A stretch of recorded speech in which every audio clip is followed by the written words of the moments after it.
by noticing how strong the fibres were in our plant. If you want to make a lot of rope, ladies and gentlemen, splice 2 more in. Roll it forward and back, it'll hold and it'll bind. The rope is very strong as it is at the moment. You never break it. Our people made it 10 times stronger. In our country we have a lot of native trees. Certain times of the year the trees bleed. The sap comes from the tree. Our people gathered the sap together, placed it in a bowl. We placed the bowl amongst hot embers. When the sap was heated, it went all fine and thin like water, and we just ran the rope through it. Being fibres, it soaked in the sap. Made the rope 10 times more stronger than it already is now, and it also made it waterproof. We bound together our canoes, and we tied together our homes with the rope. So we're quite clever, aren't we, folks? Yeah. We can make rope from a plant. That's scary. Ladies and gentlemen, you all went to the cultural show, correct? Yeah. No, You would have seen. No? Still to go. Still to go. Don't tell them you're from South Africa. Doing the haka to you. They'll get embarrassed. They'll get embarrassed, yeah. They'll do the haka. Brothers, they're from South Africa. They want a game of rugby. You got a big courtyard, ladies. When you went to your show, ladies and gentlemen, you would have seen the performers on stage wearing a garment. Garment on the display board. Both men and women wear the same garment. It's only worn for entertainment. It's not a grass skirt. It's not made from beads. It's made from the plant. Now the black colour you see in the garment is the pattern. How we get this pattern. We take a board, we mark the board. We place our strands onto the marked board. We cut into the plant to give you that black colour, the pattern. Taking the mussel shell, once again, remove the flesh from the opposite sides and the wax. You make your way up the plant, removing the flesh.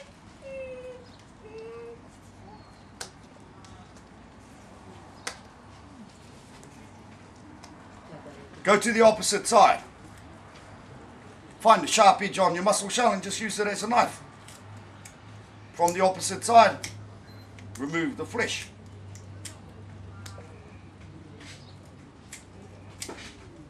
Ladies and gentlemen, there you have one strand. In about 2 weeks' time, this will curl inwards. It'll look like a cigarette. And it looks like the cylinder. The black colour in the 5 areas is bush swamp, peat. We gather together the peat. We place our strands amongst the peat for about 5 hours. We take them out of the peat, wash them down with cold water, and we hang them out to dry. Being fibres, it soaks in the peat, and that gives you the black colour. We then take all our strands and we'll weave them together to form the waistband. If you have a waist 30 to 35, you need about 200 of these. You do have a 2-3 layer backup. Like I mentioned, the garment's only worn for entertainment. If you did not have a 2-3 layer backup, ladies and gentlemen, you would all pay double to see your show today. Upon completion, 5 to 6 weeks hard work it takes you to make yourselves a dancing skirt.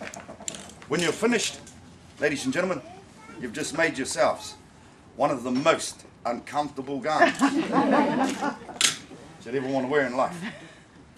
And using your imagination, and you'll see in our weaving school, there's a lot of things that you can make from flax and the fibres that are in the flax plant.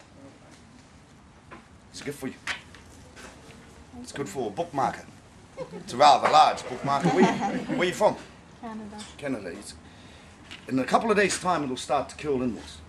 In about a week and a half, it'll look like that. The green turns brown. Add a little bit of nail polish, if you like, to the 5 areas to give it a bit of colour. It's good for a bookmarker. It'll last forever. Thank you. Yes.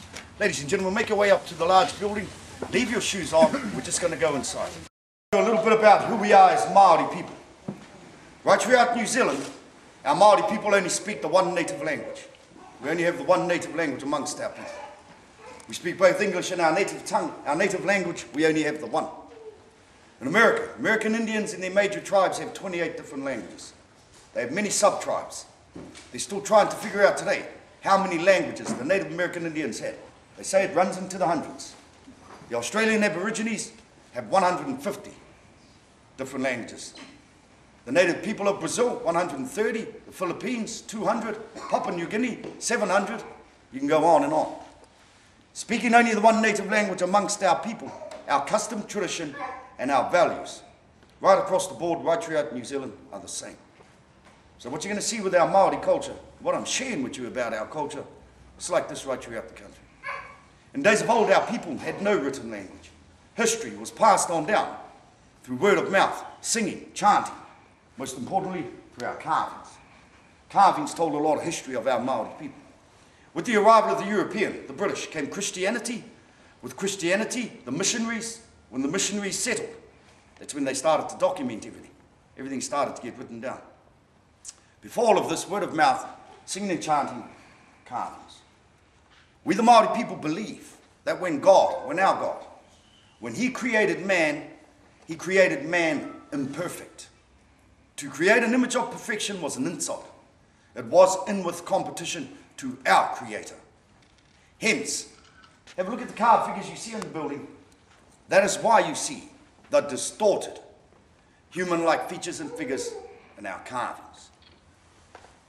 Now, to make this a little bit easier to understand, okay, madam, if I was to carve and I was to create an image of you, as you look, as you are, and all your beauty and your perfection, that means myself, I wanted to become a god. Only the gods, they could create such beauty. That is why we created our images distorted. They represented our ancestors. They represented great people, chiefs and chieftainesses from days of old. We had no kings, no queens. They were chiefs and chieftainesses. With the arrival and the settling of the European, then the carving started to take more human-like shape. They started to look a bit more human. Before the European arrived, distorted figures.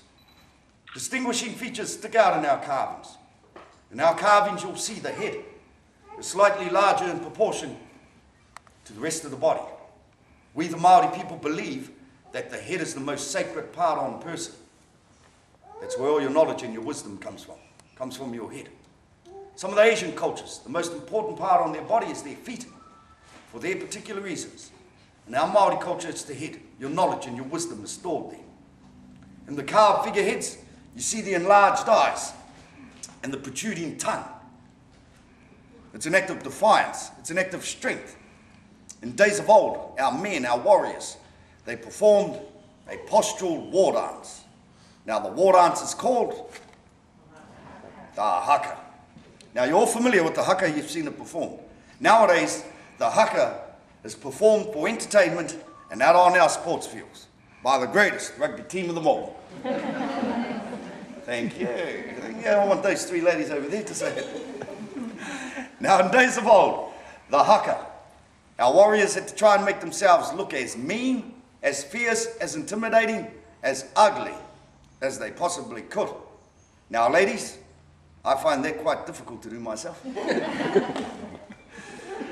This was to prepare oneself, physically, spiritually, and mentally, before our men went in to do battle, before a battle took place. So I see the eyes and the tongue.